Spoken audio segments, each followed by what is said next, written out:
Well, we got ourselves a new worst loss of the season. Oh, all right. I got to talk about it because that's what they pay me to do right now on the Locked On Celtics podcast. Be ever ready. Recognize the city of champs. Boston, baby, we do what you can't. Locked on number 18, Tatum and Brown, J-team, step back. We gon' wet that and slay teams. Of course the Celtics, who else could it be? Screaming like KG with the Larry O.B. Karalis above average, assessing the team status. Best daily pod, no cap, salary matching. Clutch like Bird the DJ, keep John on replay. Prime time, dapping up the truth on the sideline. Raining J's, how it started, raising banners, how we finished. Locked on Celtics pod, home of the winners. B. Hey there, welcome back to the Locked On Celtics podcast. Thank you for making this show your first listen every day. Remember, Locked On Celtics is free, available everywhere on all platforms, including YouTube. And every show is at LockedOnCeltics.com. I'm John Karalis. I cover this team still for Boston Sports Journal. There could be better things I could be doing with my time, but I still cover the Boston Celtics. And I've also written a book called The Boston Celtics All-Time All-Stars, which is available everywhere books are sold. If you're looking for a gift for somebody for a birthday, there's other events coming up. Pick it up at my website, signed copy with a personalized message for $30. Today's episode is brought to you by TrueBill. TrueBill is the new app that saves you money by helping you identify and stop paying for subscriptions you do not want or need. You can even negotiate better deals on those that you want to keep. The Boston Celtics went to Minnesota without Jason Tatum in health and safety protocols, the eighth Celtic in health and safety. Dennis Schroeder still in there. Josh Richardson still in there. So this team is most certainly not whole, but they walk into Minnesota facing a team that's less whole, the Minnesota Timberwolves, with no D'Angelo Russell, no Karl Anthony Towns, no Anthony Edwards. 4 of their 5 starters sit. The Celtics still have Jaylen Brown, Al Horford back. Robert Williams was in the starting lineup. Peyton Pritchard, Romeo Langford in the starting lineup. Plenty of talent still available for the Boston Celtics. And yet they lose 108-103. They were nearly outscored by 20 in the second half. They were outscored in the fourth quarter, 34-24. They blow it in the fourth quarter. Again, this is just another frustrating loss after the game. Ime Udoka very blunt, calling it one of their poorest losses of the season. This really is a new low for the Celtics. They shot 2 of 14 in the fourth quarter from 3, 14%. 14 of their 22 shots in the fourth quarter came from 3. They just did not attack. They didn't care to attack. Meanwhile, the Minnesota Timberwolves put up 34 points on 12 of 19 shooting, only 5 of 6 from 3. Still, they hit 5 of their 6 3-pointers, but 13 of their shots came from 2. And the Celtics just did not attack. They did not have that mentality. They wanted to close it out with home run shots, and it cost them again. The Celtics' lack of discipline, a lack of mental toughness. Jaylen Brown admittedly, he said after the game that he had one of his worst games of the season, if not the worst game of the season for him. This was just all over from top to bottom in that fourth quarter. That second half, really in that third quarter is where it started. Yet another brutal performance. It started out well enough, but the Celtics came out 11-2. Boom, boom, boom. Moving the ball. Al Horford showed his importance right away. He a couple of assists. He had a basket. It was very clear, like, okay, having Al Horford back, I said it on Twitter, having Al Horford back, like, this is super, super important. He's a guy who knows where to pass the ball. He knows where people should be. He knows the right play to make. You need more guys like this. And then they go up 11-2. And then Jaylen Brown starts forcing things there. He was very willing to pass early on. And then there's a stretch there where the Timberwolves went 15, I think 15-4 was the run. And in that little stretch, a little 2-minute stretch, Jaylen Brown went from shooting just one shot in the early part for the first 4 minutes of the game. Then a 2-minute stretch, he shot 3 shots. All of them were highly contested with multiple guys around. One of them was a blocked shot. And it was very much a, hey, okay, this is great. We're moving the ball and everything. Now it's my turn. Let me go and get a few buckets. He came out of the game. The Celtics settled down. They went on a run later on in the quarter, and they pushed their lead back up. Second quarter, they built a lead at the end of the third. At the end of the second quarter, they went on a 13-0 run. Now, I tweeted right before that run, I was like, geez, Jaylen Brown's not having a good half. People pushed back because he ended up at halftime at plus 19, but he was on the floor for a 13-0 run that he did. He hit a couple of shots. Pritchard hit a couple of 3-pointers. That was a very nice run for the Celtics. It wasn't all Jaylen Brown fueled, but he was on the floor for that. So his plus minus looked better, but he came out in the third quarter and was a lot of the same stuff, forcing things. Didn't think he had a very good game at all in this one. It was very frustrating to watch Greg Monroe torch the Celtics in the fourth quarter. Greg Monroe woke up as a free agent, woke up in Washington, D.C. on Monday morning, got a call that hey, Minnesota wants you. This is so wild. He gets on a plane or he goes to the airport. His flight is canceled because he's got to fly commercial to get there. His flight is canceled. Then he gets a separate flight, flies through Chicago, connects, gets to Minnesota, meets his new coach a couple of hours before the game, signs his contract, comes in, and he hits for 11 points, 9 rebounds, and 6 assists. He had 6-5-3 in the fourth quarter. Greg Monroe, he hadn't played since 2018.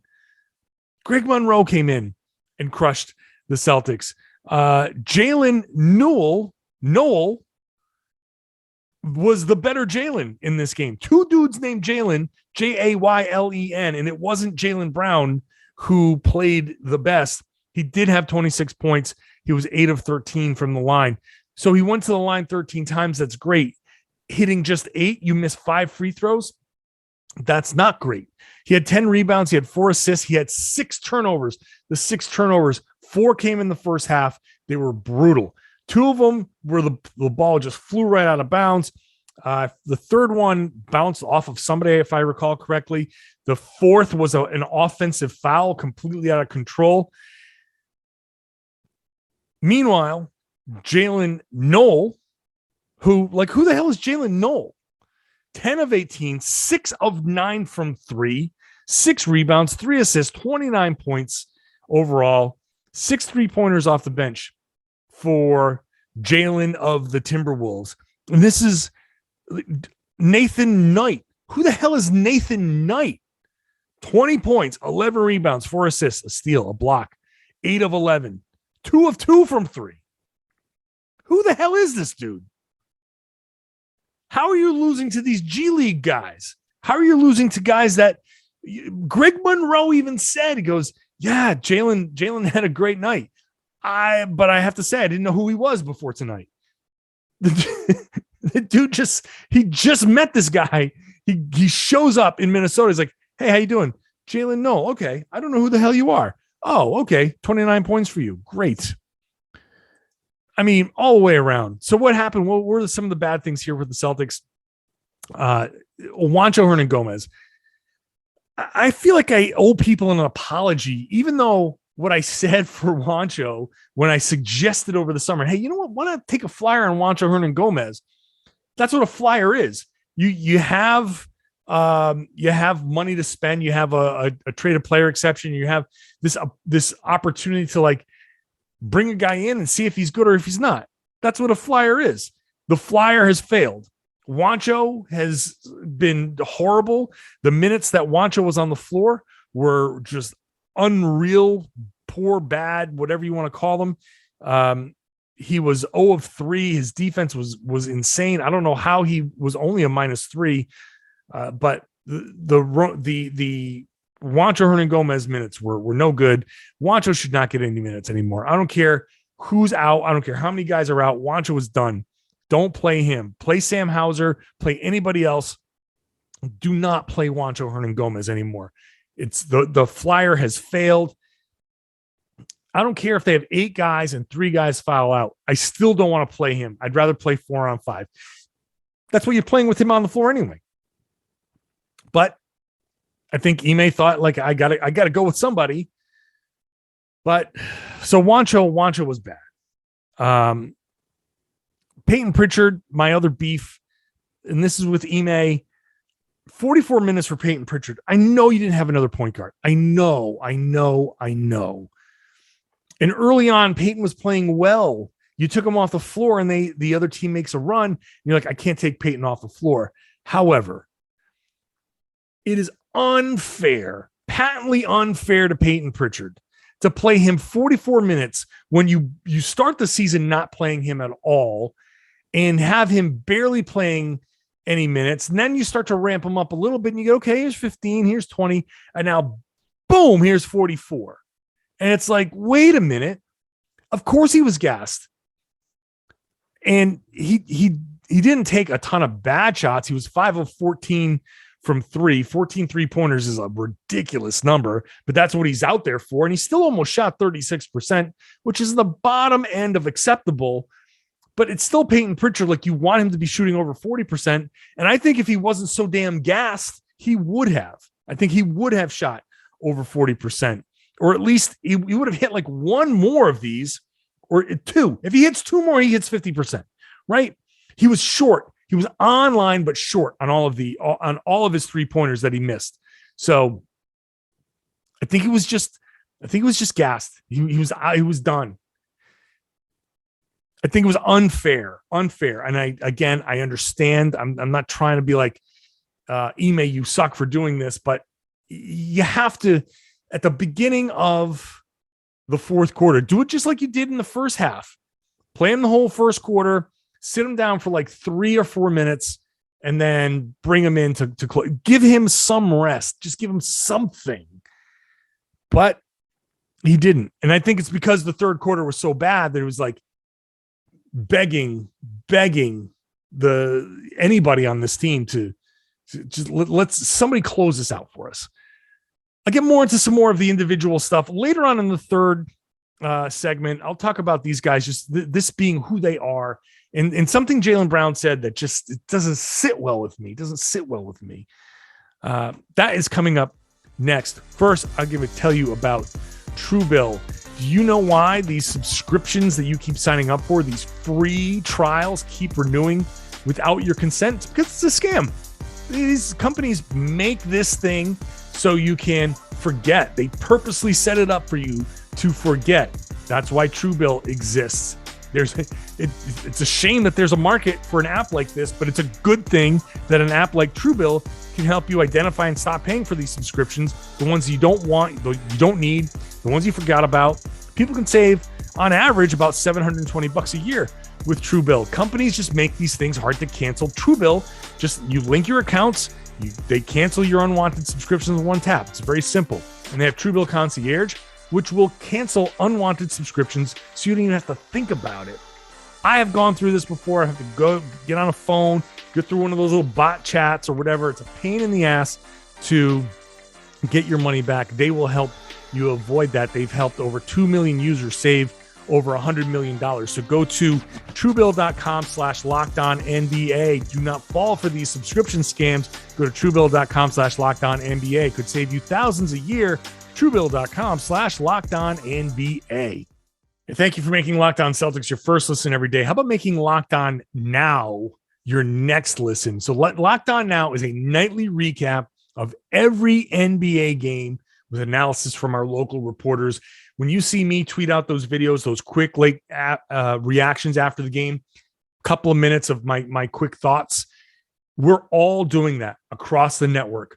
So if you listen to Locked On Now and you want to get the quick recap of Celtics and Timberwolves, you'll get my couple of minutes and you'll get Locked On Timberwolves couple of minutes. So you get quick from each perspective. This is something only the Locked On Podcast Network can do. So check out Locked On now, wherever you get your podcasts, or it's on the Locked On NBA YouTube channel. Let's get into some more of these individual performances from the game. I got to start with Robert Williams, who I don't understand his regression, and I hesitate to call it a regression because I don't know if that's fair necessarily, but he's clearly, very clearly struggled off and on, mostly on, since the West Coast trip. All of the progress that he had been making as a guy who communicates in the back line, who moves his feet and can anticipate things and can play great positional defense and is really anchoring a good defense. That has all just kind of gone away. I don't understand it. He played 22 minutes. He had foul trouble. He was constantly overreacting, constantly biting on fakes for guys that they want to shoot jumpers. And Ime said it afterwards. We frankly want some of these guys to shoot jumpers, and they up fake, and Rob just bites and goes right past. Like, what are you doing? Why are you biting on all these fakes? Where is the discipline? Where is that progress that you had made? Because he's so important to this team, so important.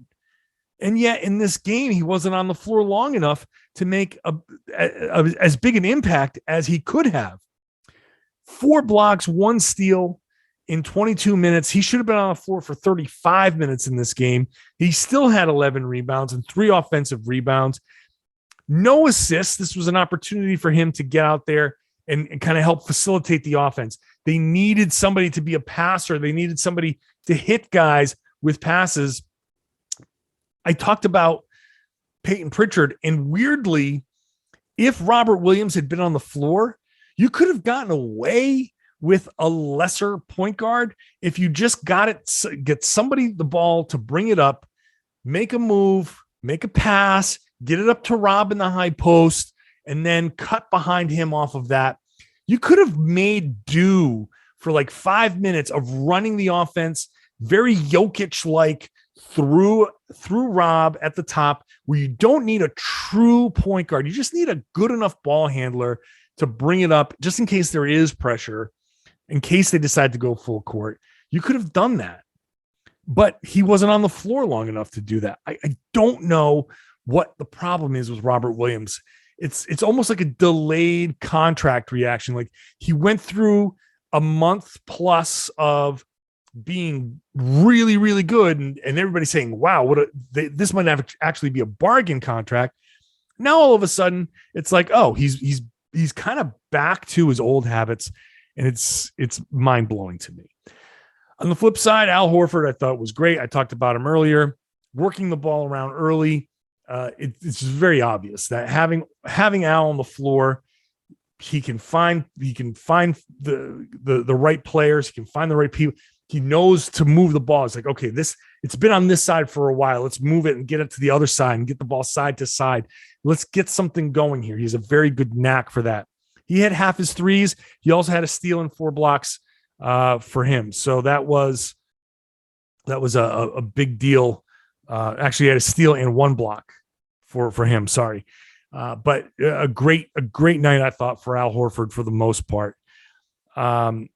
Also, quickly want to mention, I talked about Peyton Pritchard before. I thought he was pretty good. Wancho sucked. Jaylen Brown, I'm going to save him for the next one. The other guy that I want to mention was Romeo Langford, who in the first half, there was a strong dichotomy between him defensively and him offensively. Him on defense, that was like, he was really good. He was really good defensively. I mean, the numbers for him especially in the first half, 3 blocks, 4 steals, to go along with 3 assists. but the defensive numbers for him were just out of this world. I'm very excited to see that level of defense for him. Offensively, though, he was just a mess. And then in the fourth quarter, the defense kind of went away on top of that. So so hard to get behind these guys because the potential is there. Okay. Oh, I forgot to mention Grant. Grant was great. Grant, 15 points, 4 of 7 from the field, 3 of 5 from 3, still a bucket from the corner, perfect 4 of 4 from the free throw line, 6 rebounds, an assist, a steal. Great. I think a really good overall offensive performance from Grant Williams. It doesn't matter who's on the floor. Tatum, no Tatum. Jaylen Brown, play Jabari Parker, don't play him. Play Wancho, don't play him. Doesn't matter who's out there. It all seems to be the same stuff. When they play poorly, it's the same exact reason. When they play well, it's the same feeling. So let me get into that next, because really, honestly, they've told us multiple times that this is who they are. This is exactly who they are. You wonder why they're so inconsistent? I know why they're so inconsistent. I know exactly why they're inconsistent. That's coming up next. First, let's talk about BetOnline, which has you covered this holiday season with more props, odds, and lines than ever before. Football is continuing its march towards the end of their playoffs. College bowl season is coming up. Pro football playoffs are coming up. I know the Patriots have struggled in their past couple of games, but hopefully they turn it around. You can throw some money on them. At BetOnline, your number one spot for all the sports action this season. Head on over to their website or use your mobile device to sign up today. Use the promo code Locked On, to get a 50% welcome bonus on your first deposit. So whatever your favorite sport is, or even your favorite Vegas casino games, don't wait to take advantage of all the amazing offers available for 2021, as we have a couple of days left in the year. BetOnline is the fastest and easiest way to bet on all your favorite sports. BetOnline is where the game starts. Please gamble responsibly.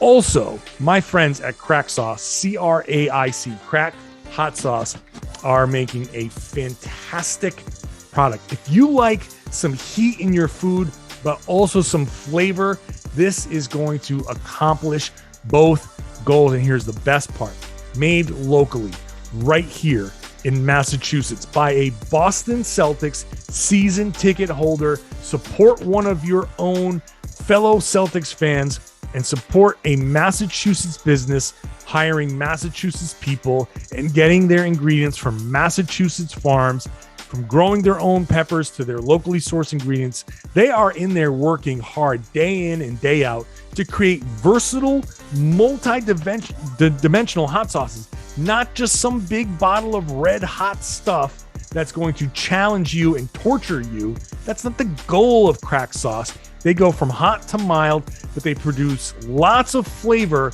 to be used in any meal of the day. I have these. I use them. I love them. I do like to cook. Like I've said before, I'm Greek. I'm legally required to cook my own food. So I do that, and I do that with their Golden Pumpkin, their 40 Shades, their Mill City Red, various different levels of heat, but the different flavors can be anything, and especially at this time of year with some of those bigger, heavier winter foods that we like to cook, this is perfect to add that kick and some flavor to that. Go to cracksauce.com, CRAIC sauce.com. Promo code is Locked On. You're going to get 10% off some of their great products. Check them out. Locked On at cracksauce.com for 10% off. Hey, thanks for making Locked On Celtics your first listen every day. Why not make Locked On Bets your second listen every day?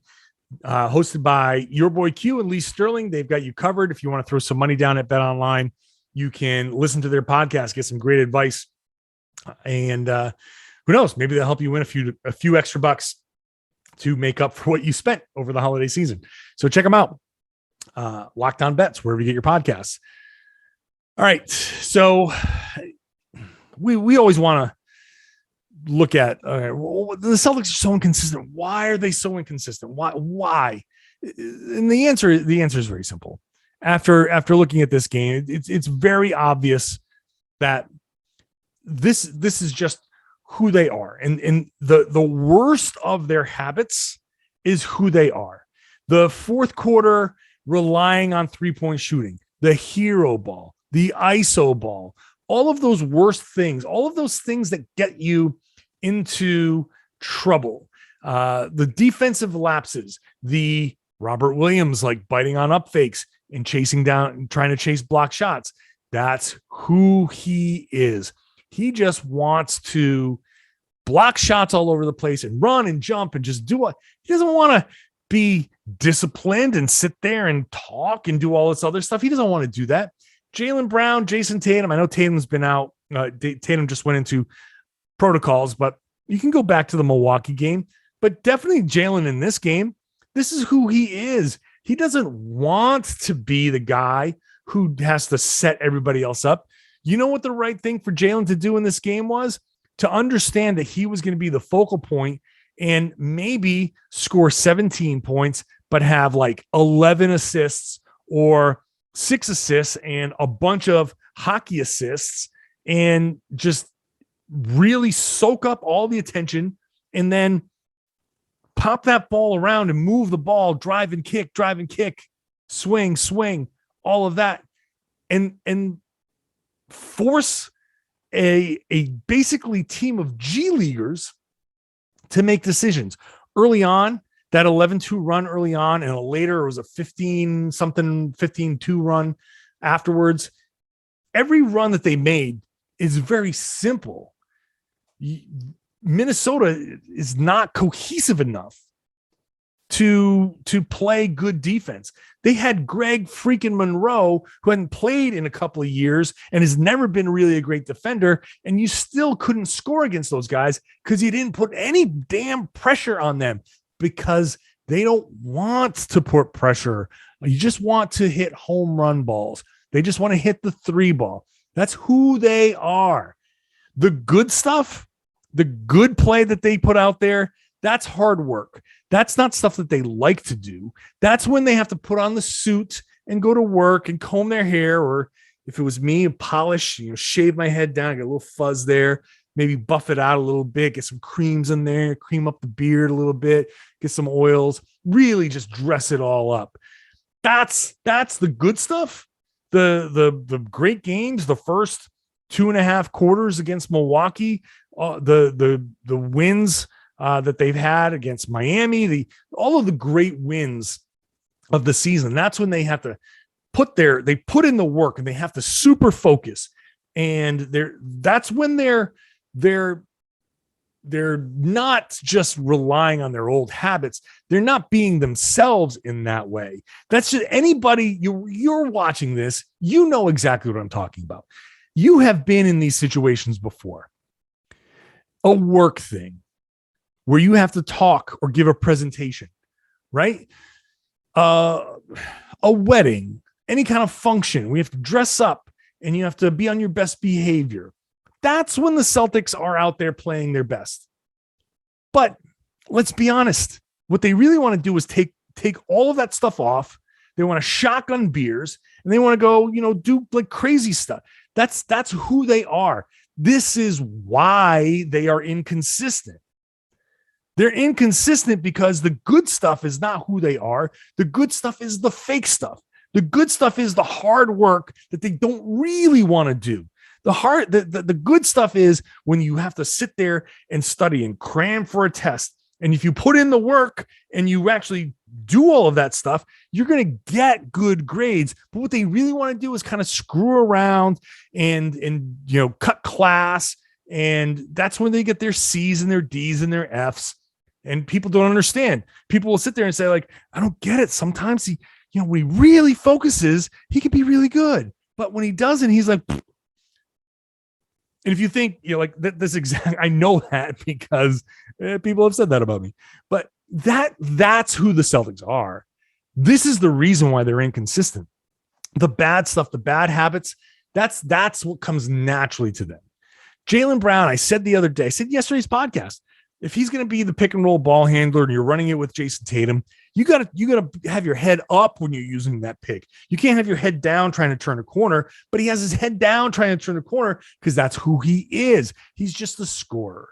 Jaylen Brown doesn't want to be a passer. Jaylen Brown doesn't want to come in there and have to do all the hard work of, all right, so this guy's setting a pick and I've got to read where this guy is and I got to read where his defender is. And if he's this way, I know I've got to roll. And if he goes this way, this guy's going to be popping. But if this guy's angled this way, then I need to step back and maybe reject the screen and blah, blah, blah, blah, blah. No, I don't want to do all that. Jaylen Brown just wants to get the ball, get to a spot and shoot. That's what Jaylen Brown wants to do. He doesn't want to do anything else. A little bit of an exaggeration because, sure, you want to go in there and rebound. You want to go out there. Maybe you want to drop a couple of dimes. Maybe you want to throw a couple of alley-oops, but that's just the ancillary stuff. You want to make passes. You're Jaylen Brown. Your first instinct is to score. I want to drive or I want to pull up. I want to do all my stuff that's in my bag. And if that stuff isn't working and somebody is cutting, then yeah, I'll drop that down and I'll, celebrate the assist because it's a nice fancy dime. That's what Jaylen Brown is. That's who he is. And that's fine in a vacuum, but that's not what this team needs. And the problem is he can do all that other stuff. He is capable of doing all that other stuff. He is very capable of being all the other things that the Celtics need him to be. He said after the game, I missed reads, I missed this, I missed communications. Yeah. And it's possible you could have done that. If you'd focused, you could be that guy if you want. And this is why the Celtics are never going to change unless they actually change who they are at their core. And this is the equivalent of someone who is mired, the person who's spiraling and the same people who will, whatever, the same examples I said before, until you realize, okay, it's time for me to put those old bad habits away. This is the process of growing up. I think we've all gone through that, where you say, all right, I'm done. I'm done with the partying. I'm going to set my alarm for 6:30 in the morning. I'm going to wake up. I'm going to have a reasonable breakfast. I'm going to take a shower. I'm going to do all this stuff. I'm going to iron the shirt. I'm going to put it on. I'm going to go to work. I'm going to focus. I'm going to go to bed at 10:30 and I'm going to wake up at 6:30. I'm going to get my 8 hours of sleep. I'm going to go to the gym. I'm going to exercise, all of that stuff. That's what the Celtics need to do. They need to grow up. Is it fair to ask 25 or 23-year-olds to do that? Because I know that 25 and 23, that was not ready to exactly do all of that growing up. And the NBA accelerates that entire process a lot. The NBA takes an entire lifetime and condenses it down to about 10 years. That whole adult life that we have, hopefully 60 some odd years to go from our 20s to our 80s. NBA condenses it down to about 10 to 15 years or so, because you got to grow up quick. You got to mature quick. You got to become an adult quick. You got to put those bad habits out of your, in your rear view quick. But that's what they got to be. And Jaylen Brown has to do this, and Jason Tatum has to do this. And if they don't do it, they're the ones. They're the key to this whole thing. You got to want to be the things the Celtics want you to be. You got to want to be the guy who, in this situation against the Minnesota Timberwolves, you have to know coming in, this is a team full of guys trying to prove themselves. They're going to play hard. They're going to play fast. And once you get some confidence at that age, you know that thing's going to steamroll. What do you do as a player of your caliber? You draw all of the attention. You draw double teams. You draw triple teams. And you make life easier for your teammates. And you let Horford and Pritchard and Langford and Grant Williams, you let them eat. You have to be willing to let the other guys eat. And I know in the grand scheme of things, it's always the big dog who eats first. It's the Kevin Garnett ancillary. It's this, the female lions go out there and kill the wildebeest, and here comes the big male lion going, I'm the king here. I eat first, even though you did all the work. It's kind of like the reverse for Jaylen Brown in this situation. He's got to be willing to do that. He's got to be willing to do that. And until he and Tatum change their attitudes at their core, until they become the guys who say, okay, I'm going to actually be this complete basketball player and not just a scorer first,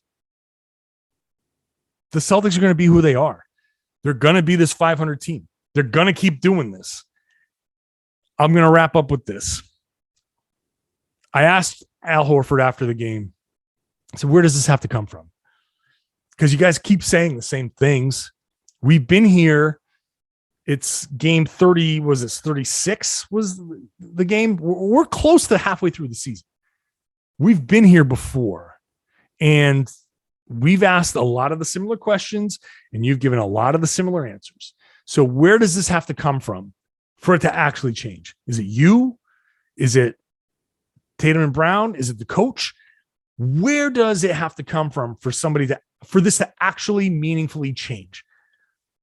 And he says, basically, you know what? We have to look in the mirror. We have to have that pride in ourselves to go out there and actually change. And he had a big, long answer. And I put it on Boston Sports Journal in my latest column. After the game, after that, Jaylen Brown comes out and he was asked, hey, Al Horford said, you guys got to do a little bit of soul searching, look in the mirror to change this. What's your reaction to that? And he basically said, no comment. No comment. He didn't say, yeah, that's right. He didn't even play along. He just said no comment. So I have no faith anymore that this is going to change. I know it can. I deal with potential a lot. Why I criticize guys is if I think you can be better, I'm going to criticize you. So that's why I get on Jabari Parker a little bit from time to time, but I'm not going to sit here and crush Jabari Parker. I'm not going to sit here and crush too many guys. But a guy like Jaylen, yeah, I'm going to be harder on him because I know what his potential is. It's so much more than what it is right now. And he had a crappy game and still had 26, 10 rebounds and 4 assists. He had 6 turnovers, which were bad. But 26, 10, and 4, you look at that and you're like, wow, 26, 10, and 4. Those look nice.